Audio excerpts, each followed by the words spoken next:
Now, about 2-3 minutes in, I'm getting concerned. I'm getting a little worried. I don't know what's going on. See, again, we had only been dating not even 6 months at this point, so I don't really know her like that well. Like, I know her, but like we still really get to know each other. So I'm looking at this woman like, what is she doing? We're sitting next to each other in a booth. We're in a booth. My mama, my grandma there. Yeah.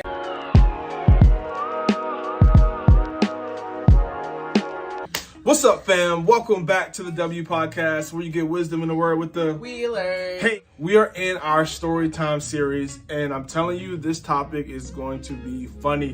What is the topic for today? We're talking about today a time when I embarrassed myself in front of Tim's family when we were dating. And when we say embarrassed, like, we're not just saying that. Like, this isn't clickbait. Like, she embarrassed me. I'll say that. Yeah, and it's actually a problem I still have today, and he still is embarrassed by it. It actually happened last night. So, let me set the scene, and then I'll let Pauline explain herself. Now, this moment where Pauline embarrassed herself happened Easter 2016. Now, for those of you who don't know, we started dating December 2015. So we hadn't even really been dating for 6 months yet. Yeah, so because Easter's early on in the year. Right. So Pauline is still kind of new to everybody. We still really getting to know her. They're getting to know me. It was great. It was bad. Now, to be fair to Pauline, she was exhausted. And everybody was exhausted because it's Easter. I don't know about y'all, what you do on Easter, but at that time, we were serving heavy at our church. And we were there at 6 a.m. probably, setting up, because we had church in the high school. Yeah. So we were at church setting up, and then we had to tear down. In our Easter best. Yes, we had to break down. So we probably didn't leave church that day till like 3 p.m. Yeah. So while we were going to an Easter dinner after this, I don't know why. But we ended up going to an Easter dinner. It was me, my mom, my grandma, and my brother. So Pauline was tagging along with us, a little fun family, because her family is in Boston, so they're not able to spend Easter with us. So we get to this restaurant.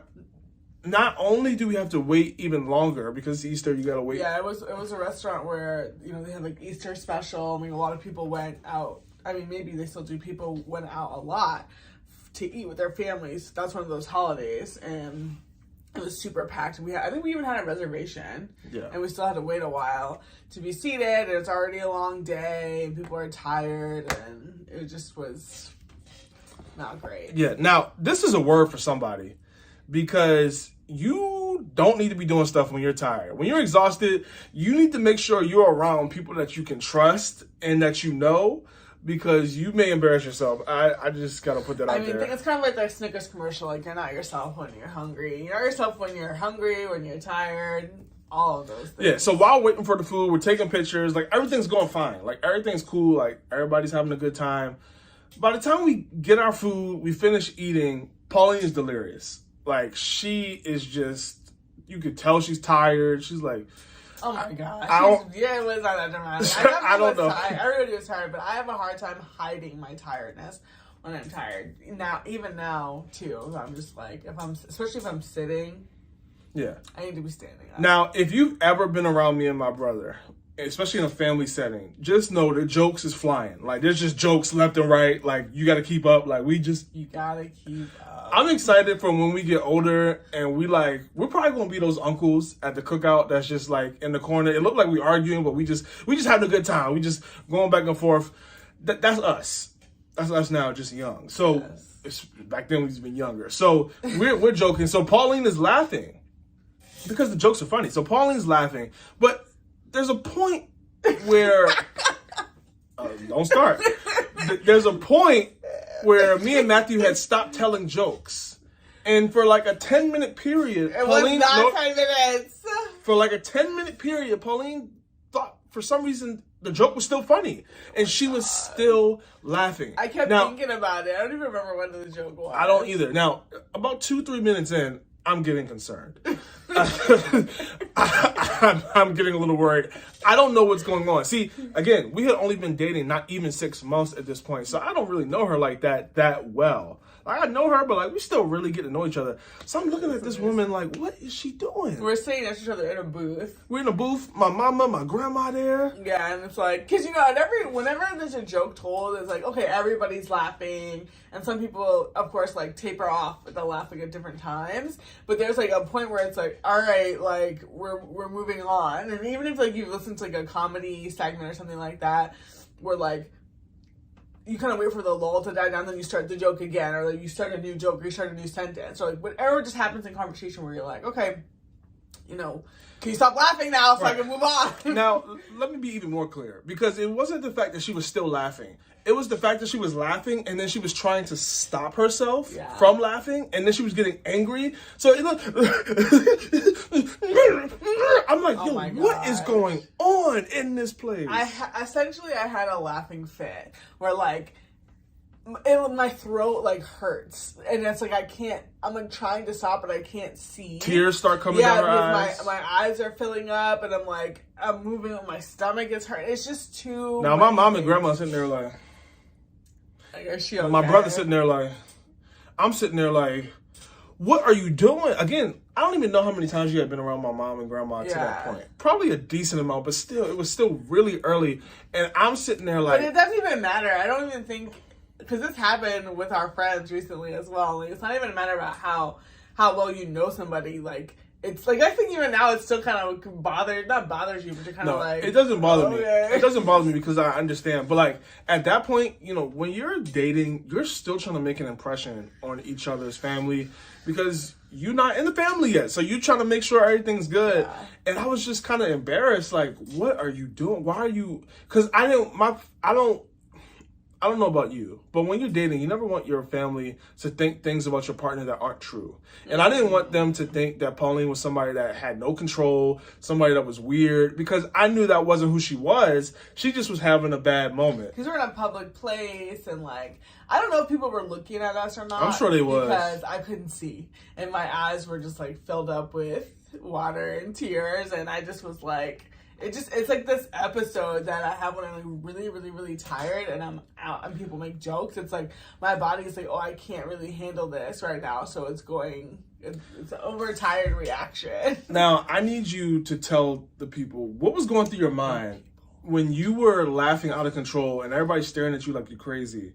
Like, were you like, I'm embarrassing myself? I mean, because it literally says like I can't control my body. Like, okay, I want to stop laughing, but I can't. And I mean, I guess I should be thankful because it could be something worse. I don't know, but were you like, man, like, what is his parents going to think of me? Like, kind of walk people through that. I mean, I definitely was like, I'm probably being judged right now, but I'm kind of judging myself because this had never happened to me before, and I didn't know what to do. Like, I couldn't control it. So it's kind of like, this is what it is. It's kind of like if you're driving, I'm sure some people, you've like spun out of control in your car and like, you're just like, I can't do anything. Like, Jesus, take the wheel. Yeah. It was kind of like that. Like, all right, I hope I end up okay. But like, at the end of the day, I did the best that I could. And yeah, this is what kind of disqualifies me, then. No, were you worried? Were you worried I was gonna break up with you? What? If you broke up with me over that, then you are not it. So the moral of the story here is that you can recover from embarrassing yourself in front of your partner's family. Because we even asked Tim's mom about it, and she doesn't even remember. She doesn't remember. Now, with that being said, you and Matthew still make fun of me about it every single time it comes up, or like anytime I'm laughing a little too hard. Well, don't share the word. That's an inside joke. But there's a word we say when she is. Well, I wasn't gonna say it, but all right, I don't want to put you out there. Yeah. Whatever. But I think that another reason why this is like so significant, because for those people who know me, I don't laugh easily. Like, I know how to laugh like socially. Like, oh, that's so funny. But like, usually I will like smile. Like, it takes a lot for me to laugh. Like, my type of humor is like kind of, I'm not even gonna say it's dry. I'm a very like logical, analytical thinker. So a lot of things people think are funny, I don't think are funny, because I'm like, it doesn't make sense. And I have a tendency to overthink too. So I think that's another reason why it's so alarming, because I don't laugh a lot. Like, some people are like, they laugh at everything you say, and it's very like you hear them laugh often. And I'm a very joyful person and like happy and all that stuff. I smile a lot, but I don't like ha ha ha laugh, like make a noise a lot. So I think the fact that like putting that in context, like it's kind of like, whoa, like this is really shocking to see Pauline. Like yeah. Now, some of you are watching this and you may have had an awkward encounter with your partner's family, or you may have one day, and we just don't want you to be timid or shy and be like, man, like I ruined things or I messed things up. Like, unless you did something really crazy, like you can definitely recover from it. Yeah, I think the moral of the story is like how you respond to it, because like, I mean, your family was like, hey, are you okay? Like, and I was like, yeah, I just need a second. Like, I'm just trying to like, I had to like get myself back together, like just some breathing exercises and like just calm my body down once I kind of like just let it. And I just need them to stop talking and stop making jokes, so I could gather myself. But I think that if they like, and this is like a cute, funny story. Like, obviously it's not, if they were to like kick me out or like say I'm not good enough for Tim based off that, then that would say more about them, right? Because this isn't anything like major. Nah, that's a good point. Like, honestly, it can be good for you to have some awkward or embarrassing moments around your partner's family, because again, dating is about evaluation. So you want to use this moment to be like, all right, how did they respond? Because do you really want to marry somebody whose family is judgmental? Because if they judge you off of that, what are they going to do the rest of your life with when them? It's more serious, you know. When you do something with your kids that are their grandkids that they don't like are they going to like, you kind of got to think about those things. Yeah, because also will show, you know, their measure of grace as well. And like, yeah, because that's also, if that's the environment, you know, your partner grew up in, there's a good chance that that's how they respond to things too. Right. And we're not saying don't marry somebody because of their family, but what we are saying is you do want to count the cost. The Bible tells us to count the cost before we do anything. Like, don't start building a building and then you don't realize how much it costs to finish it, because people will laugh at you. The Bible says that. Yeah. So you want to make sure, before you get married that you understand what their family is like. Yeah. Because at least you know going into it, all right, I already know her mama crazy, or I already know his daddy crazy. You already know things before you get married. So that way, at least it's not a shock to you. Yeah, you don't want to be surprised. And you go into the marriage with a sober understanding of what you're walking into. Because nothing's worse. This is why it's important to actually spend time around people's family. Yeah. Because nothing's worse than getting surprised in marriage. Yeah. Like, you marry somebody and then you finally start getting around their parents and you're like, wow, I did not know. Yeah, and so many people that's the case where you don't spend enough time around someone's family and you're not really sure what they're like. You're never gonna fully know anybody because people are always growing and changing as well. But I think that too, it's like, you know, it'll be interesting to see what your mom and grandma thought, because they knew we were at church for a long time and they knew we were tired, and they knew that's what, like, kind of what we did on Sunday. So I think they understood because they themselves were tired. They had their own long day and things like that. So I think it would have been different if I was like, if they didn't have that context. Like, they could have thought that I was like on drugs or something. Thought like, you had some mimosas or something. Yeah, like, is she all right? Like, why is she acting like this? But I think them having the why and them understanding, you know, what we were coming from, and like, okay, she's really tired. Like, everybody's tired. Just kind of trying to get through this dinner. Yeah, so we didn't really have very many family Easter dinners after that. Not because of the laughing fit, but because it just is hard to do with schedules. Yeah, now I will say, for the person who is in my shoes in the story, where your family is the one observing your partner do something awkward or embarrassing, it's really important to help your partner. Protect them, cover them going forward. So if your family does bring it up to you, luckily my family didn't bring it up to me, I don't think. But if they do, it's your job in that moment to cover your partner and just remind them, because they may be wondering, why are you interested in this person? Like, they're crazy, they're weird. And it's your turn to be able to remind your family of all the things that your partner has done for you, all the value that they add to your life, why you like them so much, and then reiterate, hey, this was just like a one-time thing. Like, because you don't want your parents or your family to walk away thinking things about your partner that's not true. Because they could still remember it and hold on to it when they shouldn't in the future, and you don't want that. Right. Also, it could be a lesson: don't hang out with your partner's family if you're really tired. If you know that that's like you have a tendency to like not be your best, basically. It's like set yourself up for success. I'm not gonna say we shouldn't have gone to that dinner because we do have a really funny memory, an inside joke, you know, based off of that you guys are kind of in on. But yeah, I guess just normally if like, especially if this was like, say if this was like the first meeting, then that one that would have been bad. But this was, I had met that like plenty of times before that. So. Yeah.